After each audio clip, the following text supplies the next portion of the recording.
So for a long time I've been using the Aputure AL-M9. It's a great small little light that you can take everywhere you go, and I'm actually using it right now. I recommended it also in one of my articles, which you can check out down below in the description. However, I recently got this right here, the Aputure Amaran 60X. This was provided to me by Aputure. I've been testing it for a little while now, and it is a great light. Again, super portable. I mean, not as portable as a little thing that you can put in your pocket, but compared to other lights that are like studio lights, this is great.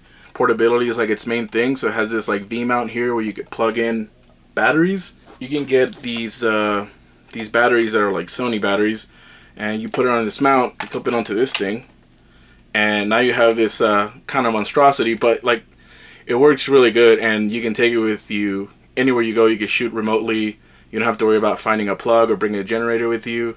And right now I'm shooting in my closet, and I don't have any plugs in here. I don't have any outlets, so this is a huge deal for me. So I don't have to bring in an extension cord from outside. It just makes it more of a mess to set up. Another cool thing about this is it has this little knob right here.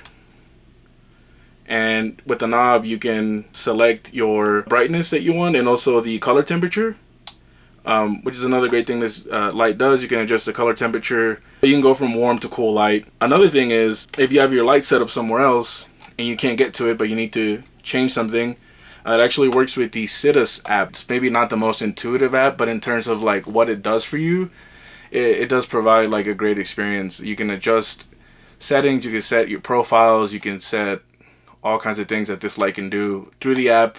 And if you're shooting by yourself like I am right now, it really saves you a lot of time having to get up, adjust the light, sit back down. It also comes with this pretty cool case. It's really thick foam.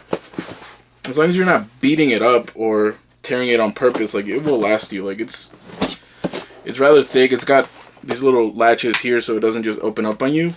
And so it comes with the protector for the light.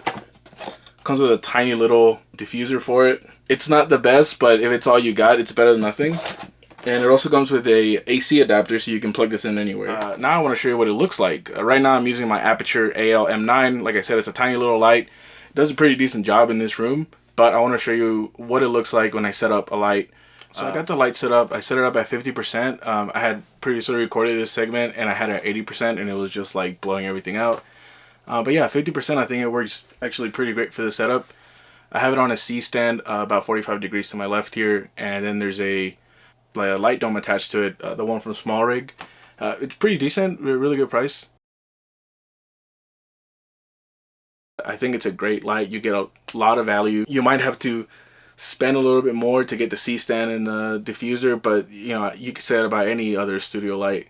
And the fact that this one's only 160, I think, you can use that money that you would spend on a much more expensive light and use that to get all the other stuff that you would need to get the most out of the the COB 60X. It is one of the more affordable lights in this space, in this range, and it's definitely worth it. If you like this review, if you like this kind of content, definitely let me know. Drop a comment. I want to do more content like this going forward.